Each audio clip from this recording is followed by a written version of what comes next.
সংবাদ সবাইকে স্বাগত জানাচ্ছি। আমি ফিরোজ তোহা। শুরুতেই সংবাদ শিরোনাম।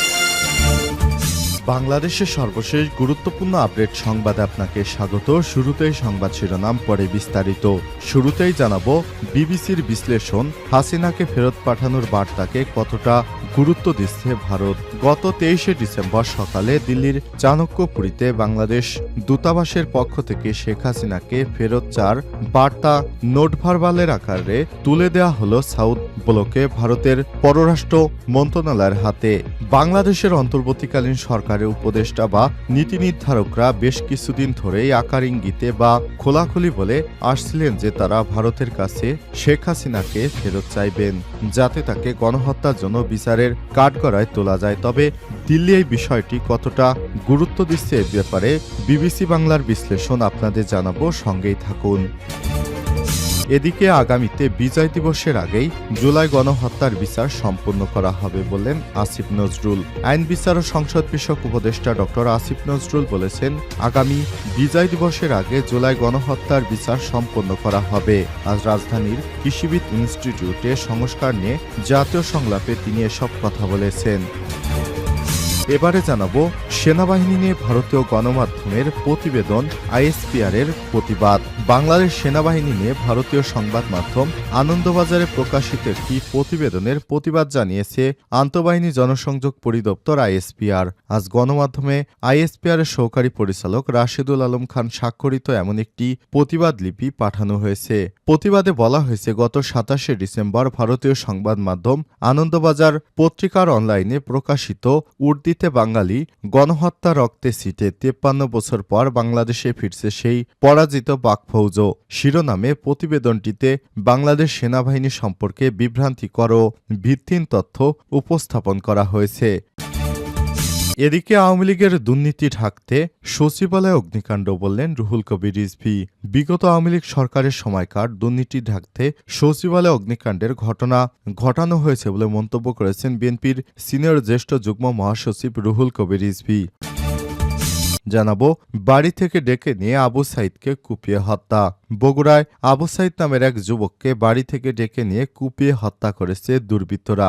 গত গভীর রাতে শহরের নিশিন্দারা পশ্চিমপাড়ার এলাকায় ঘটনা ঘটে। তিনি ওই এলাকার ইউসুফ আলীর ছেলে। এবং সর্বশেষ জানাবো চাঁদপুরে কোস্টগার্ডের অভিযানে আটক 28।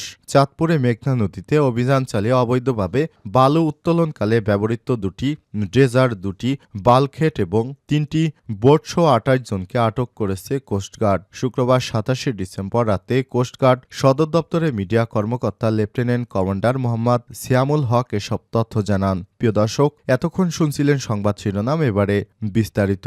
তবে তার আগে বন্ধুরা অনুরোধ থাকবে, আপনি কোন স্থান থেকে আমাদের সংবাদটি দেখছেন কমেন্ট করে জানিয়ে দিন বন্ধুরা, আপনি বিশ্বের কোন দেশ থেকে বা বাংলাদেশের কোন স্থান থেকে আমাদের সংবাদটি দেখছেন এবং শুনছেন। আর বন্ধুরা, আপনি যদি এই চ্যানেলে নতুন হয়ে থাকেন তাহলে আমাদের সংবাদটি দেখতে দেখতে চ্যানেলটি সাবস্ক্রাইব করে রাখুন। এবারে বিস্তারিত। হাসিনাকে ফেরত পাঠানোর বার্তাকে কতটা গুরুত্ব দিচ্ছে ভারত, বিবিসির বিশ্লেষণ।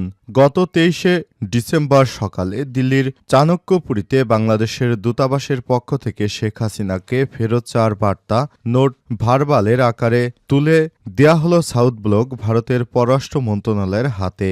বাংলাদেশের অন্তর্বর্তীকালীন সরকারের উপদেষ্টা ও নীতি নির্ধারকরা বেশ কিছুদিন ধরেই আকারে ইঙ্গিতে বা খোলাখুলি বলে আসছিলেন যে তারা ভারতের কাছে শেখ হাসিনাকে ফেরত চাইবেন, যাতে তাকে গণহত্যার জন্য বিচারের কাঠগড়ায় তোলা যায়। কিন্তু আনুষ্ঠানিকভাবে সেই বার্তা বা চিঠি দিল্লির কাছে পাঠানো হচ্ছিল না। অবশেষে সেটা নোট ভার্বালের আকারে পাঠানো হলো।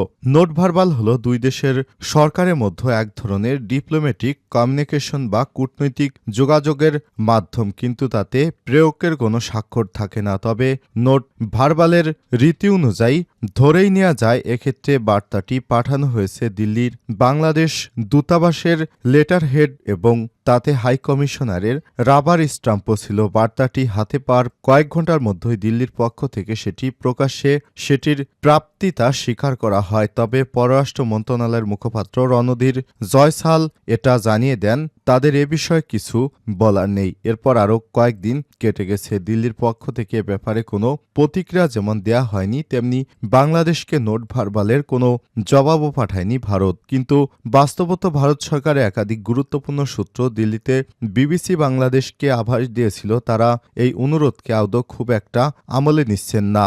এরপর এই বার্তার জবাব নিশ্চয়ই দেয়া হবে, কিন্তু তার জন্য দিল্লি কোনো ধরনের তাড়াহুড়ো করবে না বলেই ইঙ্গিত পাওয়া যাচ্ছে। কেন ভারত সরকার এই নোট ভার্বাল নিয়ে এরকম মনোভাব পোষণ করছে, কর্মকর্তা বা বিশ্লেষকদের সাথে কথা বলে তার কারণগুলো অনুসন্ধান করা হয়েছে বিবিসির এই প্রতিবেদনে। কোনো দেশের সাথে ভারতের প্রত্যর্পণ চুক্তি, বিশেষ কোনো ব্যবস্থা বা অ্যারেঞ্জমেন্ট থাকলে সেই দেশের কোনো নাগরিককে ভারত তাদের হাতে তুলে দিতে পারে যদি তিনি একজন ফিউজিটিভ ক্রিমিনাল, এফআইসি বা ফেরারি আসামি হন। এখন কোনো শর্তে ভারতে একজন এফসিকে তার নিজ দেশের হাতে তুলে দিতে পারে। তার নিয়মকানুন খুব স্পষ্ট এবং পররাষ্ট্র মন্ত্রণালয়ের ওয়েবসাইটেও তার পুরোটাই উল্লেখিত আছে। এক্ষেত্রে ভারত যদি শেখ হাসিনাকে রাজনৈতিক আশ্রয় দিয়ে থাকে, তাহলে হয়তো ভারত শেখ হাসিনাকে বাংলাদেশে ফেরত পাঠাবে না। এটাই তারা একরকম বার্তা দিচ্ছে, তবে এখনও তারা তাদের চূড়ান্ত বার্তা দেয়নি। আগামী বিজয় দিবসের আগে জুলাই গণহত্যার বিচার সম্পূর্ণ করা হবে বললেন আসিফ নজরুল। আইন বিচার ও সংসদ বিষয়ক উপদেষ্টা ড আসিফ নজরুল বলেছেন, আগামী বিজয় দিবসের আগেই জুলাই গণহত্যার বিচার সম্পূর্ণ করা হবে। শনিবার ২৮শে ডিসেম্বর রাজধানীর কৃষিবিদ ইনস্টিটিউটের সংস্কার নিয়ে জাতীয় সংলাপে তিনি সব কথা বলেছেন। শেখ হাসিনার আমলে গুম খুন ও জুলাই আগস্টে গণহত্যার বিচারের চ্যালেঞ্জ নিয়ে দ্বিতীয় দিনের মতো এই সংলাপ এখনও চলছে। আসিফ নজরুল বলেন, সব বিচার করবে আইন বিভাগ, কোনো গাফিলতি হবে না। হাসান মাহমুদ, ওবায়দুল কাদেরের মতো বদমাশরা কেন পালিয়ে গেল, স্বরাষ্ট্র উপদেষ্টাকে সেই প্রশ্ন করা হবে। এ সময় তিনি আরো বলেন, শেখ হাসিনা পালিয়ে যাওয়ার সঙ্গে সঙ্গে পাবলিক প্রসিকিউটররা পিপি পালিয়ে গেছে। ৫১ জেলা থেকে পিপিরা গায়েবী মামলার তথ্য পাঠিয়েছে। আলোচনার শুরুতেই কথা বলেন বৈষম্য বিরোধী ছাত্র আন্দোলনের নেতারা। গত ১৬ বছরে দেশে সব ঘটা হত্যা, বিডিআর হত্যাকাণ্ড, সব গুমের বিচার দাবি করা এসব ইসলামী বিশ্ববিদ্যালয়ে ২ ছাত্রের গুমের মধ্য দিয়ে হাসিনা সরকারের গুমের সংস্কৃতি শুরু বলে অভিযোগ করেন ইসলামী ছাত্র শিবিরের সাধারণ সম্পাদক। এছাড়াও জামাতের পক্ষ থেকে অভিযোগ করে জানানো হয়, এখনও গুমের বিচার শুরু করেনি অন্তর্বর্তীকালীন সরকার। সংলাপের দ্বিতীয় সেশন শুরু হবে বেলা ২:৩০টায়। এতে সংস্কারের দায় ও নির্বাচনের পথরেখা বিষয়ে কথা বলবেন বক্তারা। সব শেষ বিকেল ৪:৫টায় ভূরাজনৈতিক বাস্তবতায় দেশের শীর্ষ স্বার্থ ও নিরাপত্তার বিষয়ে হবে পঞ্চদশ অধিবেশন। সেনাবাহিনী নিয়ে ভারতীয় গণমাধ্যমের প্রতিবেদন, আইএসপিআরের প্রতিবাদ। বাংলাদেশ সেনাবাহিনী নিয়ে ভারতীয় সংবাদ মাধ্যম আনন্দবাজারে প্রকাশিত একটি প্রতিবেদনে প্রতিবাদ জানিয়েছে আন্তঃবাহিনী জনসংযোগ পরিদপ্তর আইএসপিআর। শনিবার ২৮শে ডিসেম্বর গণমাধ্যমে আইএসপিআরের সহকারী পরিচালক রাশেদুল আলম খান স্বাক্ষরিত একটি প্রতিবাদলিপি পাঠান। প্রতিবাদলিপিতে বলা হয়েছে, ২৭শে ডিসেম্বর ভারতীয় গণমাধ্যম আনন্দবাজার পত্রিকায় অনলাইনে প্রকাশিত উর্দুতে বাঙালি গণহত্যা রক্তের সিটে ৫৩ বছর পর বাংলাদেশে ফিরছে সেই পরাজিত পাক ফৌজ শিরোনামে প্রতিবেদনটিতে বাংলাদেশ সেনাবাহিনী সম্পর্কে বিভ্রান্তিকর এবং ভিত্তিহীন তথ্য উপস্থাপন করা হয়েছে। বাংলাদেশ সেনাবাহিনী পেশাদারিত্ব এবং নিরপেক্ষতা ও আন্তর্জাতিক সহযোগিতা নীতিতে অটল।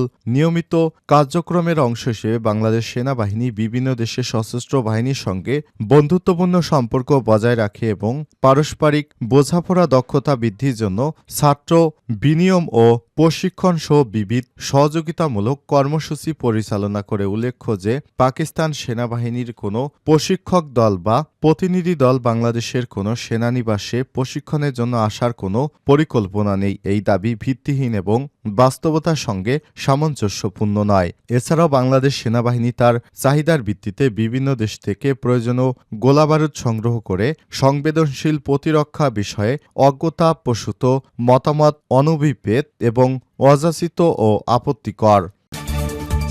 আওয়ামী লীগের দুর্নীতি ঢাকতে সচিবালয়ে অগ্নিকাণ্ড রিজভী।